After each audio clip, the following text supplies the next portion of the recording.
va regarder ce que ça donne à l'image.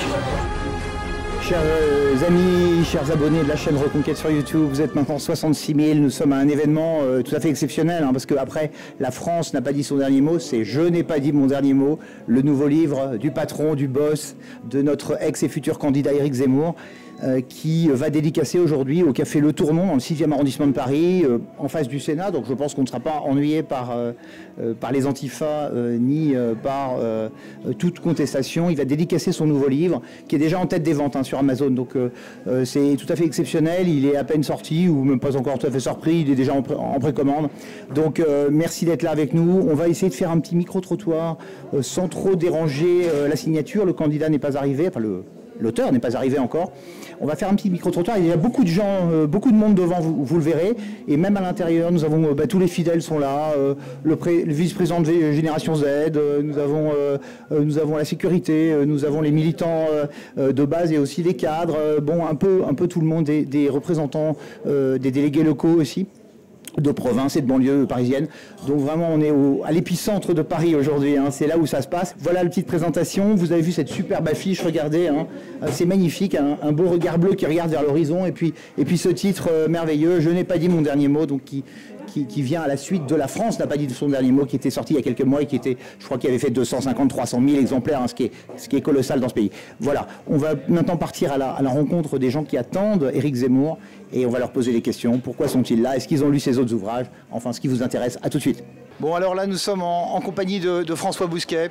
François Bousquet est un ami, c'est le patron de la nouvelle librairie. François, merci beaucoup d'accepter de répondre à 2-3 questions. Alors, vous êtes venu avec combien de livres aujourd'hui et qu'est-ce qu'on attend de cette signature de ce nouvel ouvrage? Alors, malheureusement, on est venu, j'allais dire, qu'avec 700 livres. Seulement Seulement, alors qu'on attend entre 1000 et 1500 personnes. Les livres vont partir, je crains qu'il y ait quelques frustrés. Mais on remettra la chose à faire pour Reconquête, me semble-t-il, c'est faire une nouvelle dédicace à Paris. Dans le même lieu, pourquoi pas, puisque 1500 personnes, il y aura la moitié qui seront insatisfaites. Alors j'ai cru comprendre que ça devait se passer chez vous, comme la dernière fois, comme pour les instants français, non? Alors pour des questions qui relèvent peut-être de Reconquête, interne à Reconquête, ça se fait ici, au Tournon, peut-être pour des questions de sécurité. Là, on est en face du Sénat, donc il y a des factionnaires qui sont là jour et nuit, ça présente aucun risque de débordement, de bris de vitrine et de violence. Donc je pense que c'est la raison pour laquelle ça a été choisi. En tout cas, vous êtes venu avec 700 ouvrages et on est sûr de les écouler. Et là, nous avons Sixtine Jay, qu'on connaît bien, qui est venu accompagner. Donc vous êtes 3, vous êtes en force. La nouvelle librairie, c'est vraiment la librairie patriote de Paris. Il faut le dire et le répéter. C'est une librairie nationale unique en son genre, surtout dans le quartier latin. On ne peut pas dire qu'ils aient beaucoup de concurrence. Alors Sixtine, rebonjour, on se connaît bien. Vous êtes venu de Belgique, je crois que vous habitez la Belgique. Alors comment vous vous sentez d'être là un an après? C'est incroyable cette histoire. Bah oui, c'est une très belle aventure. Non, mais on va laisser passer Olivier Hubeda, il est chez lui là, bah oui. Non, c'est une très belle aventure. Comme disait François, là, on est en manque de livres, même par rapport au nombre de personnes attendues. C'est assez impressionnant d'arriver à réunir 1500 personnes encore comme ça un an après. On va aller faire un petit tour. Il y a déjà beaucoup de monde qui attend notre ex et futur candidat Éric Zemmour, l'auteur de ce magnifique ouvrage, ce regard bleu qu'il a sur la couverture. Merci mesdames, merci beaucoup François. Bonjour, oui, je l'ai lu, très intéressant. Vous avez lu quoi? La France n'a pas dit son dernier mot ou ceux d'avant? Non, La France n'a pas dit son dernier mot, j'ai pas lu ceux d'avant. Bon, et qu'est-ce que vous attendez de celui-ci? Eh bien, la vérité. Parce qu'avec tout ce qu'on entend à la télé, on ne sait plus quoi penser. Donc comme c'est une personne très sincère, donc voilà, merci. Je veux connaître la vérité. Bon, là vous êtes dans les premiers à la connaître très prochainement. Il va arriver vers 5h15, d'ici une demi-heure, m'a-t-on dit. C'est ça. Bonjour madame, bonjour monsieur. Bonjour. Vous êtes parisien? Ah non, pas du tout. Nous sommes normands et Corse. Normand et Corse. Voilà, c'est ça. Au Trocadéro et le grand drapeau corse qui s'affichait, c'était nous. Bah oui, il me semblait bien vous reconnaître, c'est vrai, vous étiez au Troca avec nous. Bien sûr. On était très peu nombreux, il faut dire. On n'était pas nombreux, non. Bon, qu'est-ce que vous attendez de ce nouvel opus? On est là pour l'homme, en fait. On est là pour l'homme et pour ses convictions. Il fait bouger les lignes et c'est très important. Voilà, il a fait bouger les lignes beaucoup depuis et je pense qu'il va continuer. Bon, vous y croyez encore? Alors monsieur, est-ce que vous croyez encore à ce destin national d'Éric Zemmour? Merci, merci. Forcément, sinon j'aurais pas mis le sweat qui va avec. Ah oui, alors, oh là là, Zemmour, je le connaissais pas celui-là. C'est sur Amazon, il y en a plein des comme ça. Et montrez-le, enlevez la bandoulière. Zemmour, on a besoin de toi. C'est le pays qui a besoin de lui. Hein. Oui, c'est tout le pays et je pense qu'il fait vraiment le bon diagnostic. Et quand il y avait eu des rumeurs comme quoi il allait se présenter à l'élection présidentielle, je priais tous les jours pour qu'il se présente, quoi. Bravo et merci de votre soutien. On est très heureux. Donc David Herveillé, bonjour de la chaîne Reconquête. Bonjour monsieur. Merci d'être là. Vous êtes arrivé tôt, j'imagine. Oui. Malgré les transports, malgré les difficultés pour... Malgré le 49.3 aussi, vous avez vu que la réforme est passée. Absolument. Ouais. Qu'est-ce que vous en pensez de cette réforme Il n'a pas été jusqu'au bout, il n'a pas osé, puisque tout est permis pour Macron. Donc, mais là, il n'a pas osé. Ça fait plus d'une heure. Merci beaucoup à vous. Hein. Ça fait 1 heure, 2 heures que les gens sont là. Vous voyez, c'est magnifique. Il y a des jeunes, il y a des vieux, des moins jeunes. Je reconnais des militants du 15e arrondissement. Là, je me trompe? Jean-Pierre Ravelli, 15e arrondissement. Vous êtes sur toutes les photos, hein, des tractages, des collages, et depuis plusieurs mois, hein, avec Isabelle, avec tout le monde. Hein. Moi, c'est tractage et boitage. Collage, j'y vais pas. Je laisse ça aux gamins. Bon, vous avez raison, il y a des jeunes pour ça. Bonjour madame. Bonjour messieurs. Qu'est-ce que vous attendez du nouveau livre d'Éric Zemmour? C'est la première fois qu'on voit une sorte d'auto-plagiat comme ça. La France n'a pas dit son dernier mot, je n'ai pas dit mon dernier mot. C'est quand même une suite attendue. Il y a de la suite dans les idées, tout simplement. Mais je pense que ça va être, comme toujours, très cohérent, très bien écrit. Ce sera vraiment, on va savourer. Vous avez aimé les ouvrages précédents, mademoiselle? Bonjour. Bonjour. Vous avez lu les ouvrages précédents d'Éric Zemmour? Oui, exact. J'ai tous ces livres, donc il me manque plus que celui-là pour compléter la collection. Tous ces livres, mais il y en a combien? Il y en a au moins une dizaine, non? Bah oui, bien. Il y en a. Je dirais qu'il y en a un petit peu plus. J'ai pas compté, mais c'est vrai qu'il y en a pas mal. Voilà. Bon, merci beaucoup. Il va arriver, je crois, d'ici une demi-heure, nous a-t-on dit. Donc on va voir. Merci beaucoup d'être là. Bonjour David. Le patron parisien, hein, le délégué départemental de la capitale, de la ville capitale, qu'on a vu il n'y a pas longtemps au Palais des Sports. Bon, on n'a pas pu le voir encore sur la chaîne Reconquête, mais ça viendra. Philippe, quel événement encore? C'est magnifique. Magnifique. La queue va pratiquement jusqu'à la rue de Seine. 800 inscrits, voire 900. Alors que Éric Zemmour n'est pas encore là. Il n'est pas là, mais tout le monde l'attend. Tu vois, la foule est là. Est-ce que tu penses qu'ils ont tous voté Zemmour à la présidentielle, ou c'est des lecteurs lambda? Non, je crois qu'il y a les deux. Je crois qu'il y a beaucoup d'électeurs de Zemmour, mais j'ai parlé avec pas mal d'entre eux qui disent on a été séduits par l'interview hier sur CNews, qui a fait 1 200 000... Il n'a jamais fait autant, je crois. C'est sa meilleure émission, 1 200 000. Je crois qu'il était monté à 900 000 avant la présidentielle, et quand il y était, et puis maintenant. Et en plus, il a été très bon, comme d'habitude. Il a été excellent, il a été sincère. Et ça, les gens l'ont senti, non? Tout à fait, tout à fait. Et puis je peux te dire qu'on a fait la tournée des arrondissements, comme tu le sais, de Paris. On a rencontré environ 1500 personnes. Les gens sont très motivés. Ça repart vraiment... c'est le seul qui reste dans la ligne droite. Comme Giorgia Meloni en Italie. C'est hallucinant. On est hors période électorale et regardez-moi cet enthousiasme. Merci mon cher Philippe. Merci David. Merci encore. Et faire le panégyrique d'Éric Zemmour, pourquoi pas. Mais je pense qu'il devrait faire un petit stage de duplicité appliquée. Parce que... Oui, voilà. On n'a pas dû lui donner les œuvres complètes de Machiavel. Il manquait... peut-être les... Il est trop honnête, c'est ce que vous voulez dire. Hein. Non mais dire ce qu'on pense. Mais qui fait ça encore à part lui? Donald Trump. Donald Trump a dit ça, non? A fait ça? Oui, mais enfin ça... Ça lui avait bien réussi, non? Là c'est de l'autre côté, on les comprend pas. Bonjour, ça fait du bien de voir la nouvelle génération. Bonjour mademoiselle, bonjour monsieur. Vous pouvez nous dire quelques mots pour la chaîne Reconquête? Oui, bien évidemment. Donc, nous, en fait, on est étudiants pas très loin d'ici. Donc, quand on a appris que Éric Zemmour justement venait dédicacer le livre, on s'est dit, on a la chance d'avoir plus un contrôle déplacé, donc venir. Vous avez déjà lu des ouvrages du même auteur? J'en ai pas encore eu l'occasion, mais là, je vais pouvoir profiter de cette dédicace pour vraiment me plonger totalement dans la lecture du nouveau livre. Magnifique. Et vous, cher monsieur, qu'est-ce que vous étudiez aussi? Vous êtes étudiant? Même cursus, même établissement que mon ami. Et j'ai découvert Éric Zemmour, j'ai commencé à lire Éric Zemmour avec Destin français. J'ai beaucoup aimé Destin français. Et dernièrement, j'ai lu La France n'a pas dit son dernier mot. Et justement, c'est mon ami qui m'a transmis le lien en fait, pour m'inscrire pour cette journée-là. Et je me suis dit pourquoi pas y aller. Et voilà, ça va être un grand plaisir. J'ai suivi la campagne avec beaucoup de plaisir, beaucoup d'intérêt. Donc, voilà. En tout cas, très intelligemment, vous êtes arrivé tôt. Hein. Vous voyez que la queue va quasiment au bout de la rue déjà. Et on est encore à quoi? Une demi-heure, 3/4 d'heure de l'arrivée de l'auteur. Hein. Donc ça promet les 700 volumes dont nous parlait François Bousquet, le patron de la Nouvelle Librairie tout à l'heure, risquent d'être vendus et dédicacés dans la foulée. Hein. Merci d'être là, merci beaucoup. Voilà, on va continuer, on va longer un petit peu Voilà, la caméra va suivre et va vous montrer la foule incroyable. Hein. On est après la présidentielle, après la législative.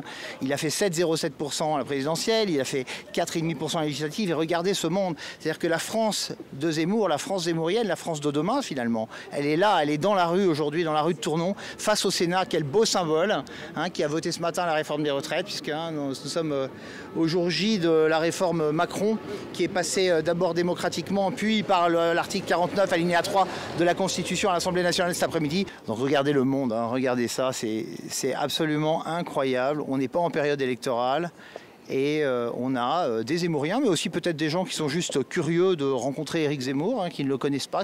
Peut-être même certains n'ont pas voté pour lui, qui sait. Alors là, nous rentrons dans les poubelles de Madame Hidalgo, hein, qui toujours pas ramassé. voilà où on est ce pays, c'est même les poubelles sont plus ramassées.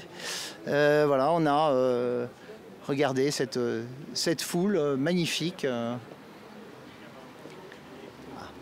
C'est vrai que même au milieu des poubelles, on est heureux d'être là parce qu'il y a des gens souriants, il y a des Français magnifiques, des lecteurs enthousiastes et qui ont sûrement tous voté Zemmour. Enfin, on l'espère, mais c'est très probablement le cas. Des jeunes, des moins jeunes, des femmes, des hommes. Ça coupe court à toutes les... Non, pas vous, cher monsieur, pas vous. Je sens que monsieur veut nous dire un mot. Monsieur, vous êtes là depuis combien de temps? 3 quarts d'heure. 3 quarts d'heure, vous en entendez quoi de ce nouveau livre, ce nouvel opus de Zemmour? Tout l'intérêt qu'il l'a dit déjà hier soir à la télévision. C'est-à-dire de l'honnêteté, la vérité? Voilà, et défendre la France. Et défendre la France. Et vous croyez qu'elle peut être sauvée encore? Ça va être dur, hein. On compte sur lui. Ça va être dur. On compte sur lui. Ou un Napoléon qui est arrivé au dernier moment, ou un De Gaulle. Alors Christine Kelly a dit qu'il n'était ni que son épopée à cheval sur le pont d'Arcole n'avait pas fonctionné, qu'il avait utilisé d'autres voies. Qu'est-ce que vous en pensez? Il y a eu des références en parallèle, hein, et c'est toujours... À De Gaulle. Ah bah De Gaulle. De Gaulle en 58. Donc, il n'a pas dit Jeanne d'Arc, mais c'est une question de sexe. Merci beaucoup d'être là, en tout cas, vraiment. C'est bien, il fait naître l'espoir, c'est bien, c'est ce qu'il faut. Vous entendez, hein, l'espoir, l'espérance même, a dit Guillaume Pelletier tout à l'heure. Merci à vous. C'est vraiment ce dont ce pays a besoin, ce dont nous avons besoin, ce dont vous avez besoin. Et vous êtes les pionniers, hein. Vous êtes 66 000, ce qui n'est pas grand-chose sur les 67 millions de Français, mais vous êtes les 66 000 meilleurs. Vous êtes... Ah, alors attendez. Avec un pareil béret, on ne peut pas faire autrement. Attendez d'abord. Hein. Bonjour cher monsieur, la chaîne Reconquête sur YouTube. David Harveillé, bonjour. Ah, j'arrive à me connecter en tant que senior de temps en temps. Pourquoi en tant que senior? Vous êtes doué de vos 10 doigts, vous pouvez taper sur un clavier. Écoutez, j'arrive au-delà des... Je suis natif des Pyrénées. Ça se voit, oui, ça s'entend. Mais j'habite la Défense depuis 40 ans. Mais je garde mon accent et je garde mon béret. Vous me rappelez quelqu'un un peu plus grand, un peu plus mince? Vous devez penser à Jean Lassalle. Oh oui, c'est ça doit être lui. Hein. Alors, le berger des Landes. Alors, un ami à moi, est vraiment proche de Jean Lassalle. Et je regrette, et mon ami aussi, qu'il est un peu, il faut le dire, qu'il est un peu dérapé. Ben, il nous a pas rejoint, c'est ça qui est le gros dérapage incontrôlé de sa part, surtout. Il nous a pas, il n'a pas rejoint et c'est bien dommage. Alors aujourd'hui, allons de l'avant. On peut regarder le rétroviseur, mais allons de l'avant. Il va falloir qu'on aille accueillir Éric Zemmour, donc on n'a pas beaucoup de temps, mais est-ce que vous avez lu ses autres livres? Écoutez, c'est la première fois que je viens me faire dédicacer. Je suis un militant gaulliste. Il y a 50 ans, je faisais des campagnes pour Alexandre Sanguinetti. Alors je peux dire des choses. Et je suis un adhérent pionnier. Eh ben voilà. Bravo cher monsieur, alors, félicitations. Félicitations. Je... Thomas est le référent du 7e arrondissement de Paris, hein. C'est le délégué, c'est une fonction locale très très importante, le cœur de Paris, et où les poubelles je crois sont ramassées hein, dans le 7e. Voilà, c'est un peu un bon point qu'on peut accorder à Madame Dati, c'est ça. Voilà, c'est ça, c'est pas Madame Hidalgo, c'est Madame Dati, donc là au moins il y a un peu de mieux. On peut reconnaître les rues sont propres. Thomas, tu as lu le précédent ouvrage d'Éric, hein, je crois. Oui, absolument. Qu'est-ce que tu en avais pensé? On me gardait un très bon souvenir, effectivement. Le titre était assez accrocheur, on sentait que c'était pour la campagne, quoi. Très clairement, ça changeait de ses œuvres précédentes. Mais justement, de savoir que là, il commençait déjà un peu à vider son sac, si j'ose dire, sur toutes les rencontres qu'il a pu faire par le passé. On sentait que voilà, là, il commençait un peu à livrer la face, en fait, à dévoiler la face qui se cachait derrière tout ça, en fait. Bon, c'est magnifique. Merci encore d'assurer la sécurité de cet événement, hein, parce que Thomas fait aussi la sécurité. On est multicasquette, hein, c'est le cas de le dire chez Reconquête. Tout le monde fait un peu de tout. Merci, à bientôt. Tout le monde fait un peu de tout parce qu'on est un jeune mouvement, parce qu'on n'a qu'un an, parce que tout le monde a envie de bien faire et de participer à tout. Donc maintenant, on va remonter la file et on va essayer de s'adresser au candidat, hein, parce qu'il va arriver. Est-ce qu'il va nous accorder quelques mots? Je ne sais pas. Mais en tout cas, on va tenter le coup. Pour vous.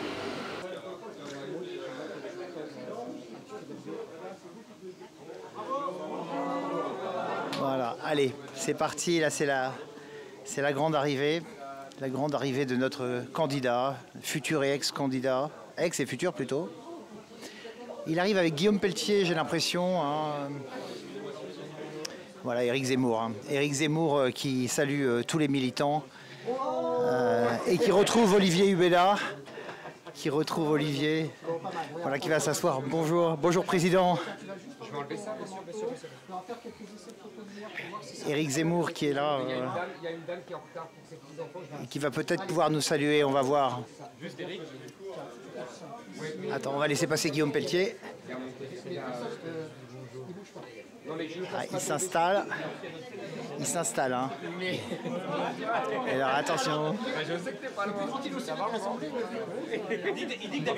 Bonjour président, David Arveillet de la chaîne Reconquête sur YouTube. Vous nous diriez 2 mots avant votre dédicace parce que vraiment on vous attend avec impatience sur la chaîne, vous le savez, ça fait 2 ans, hein, déjà. Je suis ravi de ce beau soleil d'abord et de ce monde qui a l'air enthousiaste, donc très bien. François Bousquet m'a dit qu'il avait apporté 700 exemplaires. Eh ben écoutez, j'espère qu'il les vendra tous. Bien sûr qu'il va les vendre. Merci beaucoup président, merci.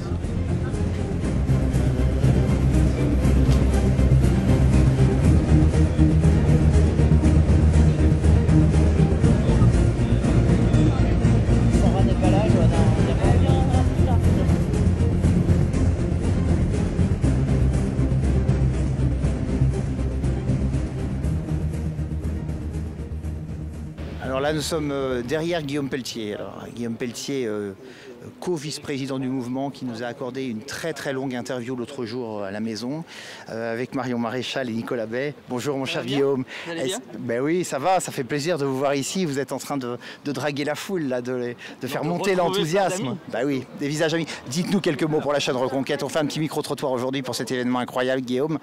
Qu'est-ce que vous en attendez de cette 700 exemplaires là, viennent d'être apportés par François Bousquet? Bah, y a un monde fou et toute la rue là est remplie de sympathisants de Reconquête et d'électeurs d'Éric Zemmour. Et ce qu'on se disait avec les uns et les autres, c'est qu'on a beaucoup aimé c'est une sorte de retour. Il y a eu l'élection présidentielle, il y a eu l'élection législative, c'était la fondation de notre épopée.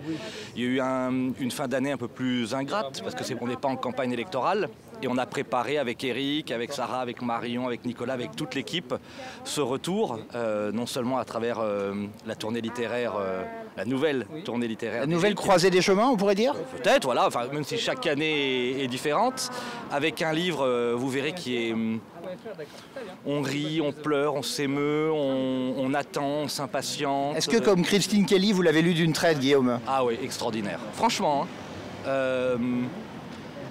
et pour tous ceux qui ont participé avec leur cœur de français à cette campagne, militants, sympathisants, électeurs, anonymes, c'est très émouvant, c'est très honnête, comme toujours avec Éric, c'est très courageux, et il y a une perspective, il y a une vision, il y a une espérance. Et donc, voilà, achetez, et faites acheter, lisez et faites lire. Très important, effectivement. Numéro 1 des ventes sur Amazon avant même sa sortie. Hein. Hier, il n'était pas sorti, il était en précommande. Guillaume Pelletier, vous êtes vraiment un des acteurs, un des tout premiers acteurs de ce mouvement, un protagoniste, et on vous doit une fière chandelle parce que tout le monde le donnait finalement fini. Hein. Éric Zemmour après son 4% à la législative, son 7,07 à la présidentielle, et puis non, on est là. Non, hein. tout le monde. Les âmes faibles. Vous avez vu le monde là ? Les âmes faibles et sensibles ont pu croire que c'était un aboutissement. Ils n'ont pas compris que c'était un commencement. Et commencer avec 2 500 000 électeurs, la 4e place à l'élection présidentielle. Tout le monde voudrait ça. Voilà, c'est extraordinaire. C'est le début. Croire qu'en une année ou en quelques mois, on pouvait renverser 40 ou 50 années de système politique qui confisque le pouvoir du peuple, la parole du peuple, c'était une illusion. On avait besoin de ce détonateur qui est Éric Zemmour, on avait besoin de cette épopée que lui seul a été capable de fonder, et nous tous, à ses côtés désormais, de porter, de faire grandir cette flamme de l'espérance. Alors, il nous avait accordé une longue interview, vous vous en souvenez, avant la présidentielle. Olivier, bonjour. Bonjour. Incroyable cet événement, hein. Hors période électorale, il y a déjà, toute la rue est déjà complète. Mais écoutez, on se fait plaisir, les gens sont là, ils sont contents d'acheter son bouquin, ils sont contents de le revoir. Moi je fais ça pour le plaisir, vous voyez, je me suis dit allez, hop, un petit revival là. Et puis, on s'est remis de nos émotions et là on repart finalement comme au début, hein, le même enthousiasme. Il a des choses à dire, il les dit, il va raconter la campagne comme il a vécu lui avec ses yeux, donc c'est une très bonne chose. Je pense que ça fera du bien à tout le monde de le lire et de voir comment lui il a perçu et vu cette campagne à l'intérieur en étant et un acteur et au fond un observateur de quelque chose qu'il n'avait jamais vécu. Hein. Donc voilà. Merci encore d'être là. Merci Olivier, bien sûr. Bah oui, c'est votre grand moment là encore. Un de plus. Il n'y a eu que des grands moments avec Olivier Hubeda. On a vécu le Trocadéro, on a vécu des meetings incroyables. Et là, on est avec qui? Ah bah là, on est avec un couple magnifique. Un couple magnifique, mais il se cache. Non, Victor ne se cache pas. Victor nous avait accordé un très, très long moment au Trocadéro. Il avait été tout à fait précieux. C'était le chef de la sécurité. Hein. Victor, merci d'être toujours là, toujours fidèle. Toujours fidèle au poste, comme d'habitude. Dès qu'il s'agit de faire quelque chose pour Reconquête ou pour Eric, c'est évidemment que je réponds présent. Dès qu'il y a besoin de bénévoles, s'il y a besoin de bras, de n'importe quoi. Dans un contexte d'inflation, dans un contexte de guerre en Ukraine, utiliser le 47.1, le 49.3, toutes ces mesures qui limitent le temps de parole, c'est effectivement pas loin du déni de démocratie. On n'en est pas très loin. Hein. Absolument. Les institutions 58 sont un peu dévoyées, semble-t-il, non? Elles sont dévoyées, surtout dans la pratique. Il y a toujours les textes, et puis il y a la pratique, et on a un président qui se faisait appeler Jupiter. C'était même pas Dieu, on est passé de Dieu à Jupiter, donc c'est pire. Et je crois que celui qui avait la meilleure vision d'Emmanuel Macron, qui disait en 2017, avant de le rejoindre, que loin d'être le remède, Emmanuel Macron serait le poison de la République française, eh bien nous sommes en train de vivre le poison. Les huiles du parti, hein. Là vous voyez arriver, regardez, Damien Rieu avec Mathieu Louvès. Bonjour Damien. Bonjour, quel plaisir de te retrouver, hein. C'est vraiment toujours les fidèles parmi les fidèles. Patron de la propagande, on pourrait dire, un patron de la communication du mouvement finalement. Oui, plutôt l'animation, les actions. Voilà, quand il y a un camp de migrants, quand il y a une conférence islamique ou des choses comme ça. Plutôt dans l'animation, je dirais. Eh oui, mais extrêmement utile, vraiment. Il dénonce tous les maux de notre société actuelle et on lui en est vraiment reconnaissant. Est-ce que tu as vu, Damien, la queue qu'il y a dans cette rue de Tournon, en plein milieu du 6e arrondissement, bobo, macrono, hidalguiste, en pleine semaine hors période électorale? Ouais, il y a du monde, ça fait plaisir. Les Parisiens, on sait, aiment beaucoup Zemmour. Et puis ils vont voir que ce livre, moi je l'ai lu hier, il est surprenant.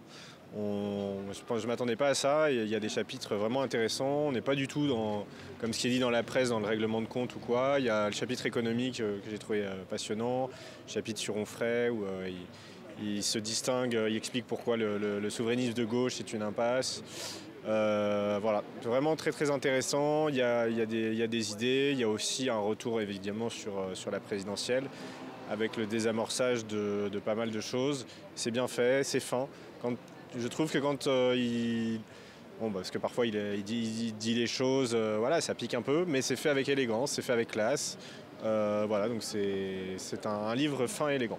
Et oui, c'est un auteur, Éric Zemmour, hein. C'est pas seulement un homme politique, c'est le Jacques Bainville du 21e siècle. Et il l'a dit d'ailleurs, il a dit « Je ne veux pas être comme Bainville, je ne veux pas me dire la fin de ma vie, je n'ai pas été dans l'action militante ». Et là, il fait les deux, il continue d'écrire et en même temps, il se présente et on croit beaucoup en lui. Merci beaucoup, Damien, de cette brève interview devant le Sénat. J'espère que c'est symbolique et j'espère que ça nous prépare des combats électoraux fructueux, hein, parce qu'1 200 000 téléspectateurs hier chez Christine Kelly, ça c'est du jamais vu et on n'est pas en période électorale, encore une fois, je le répète.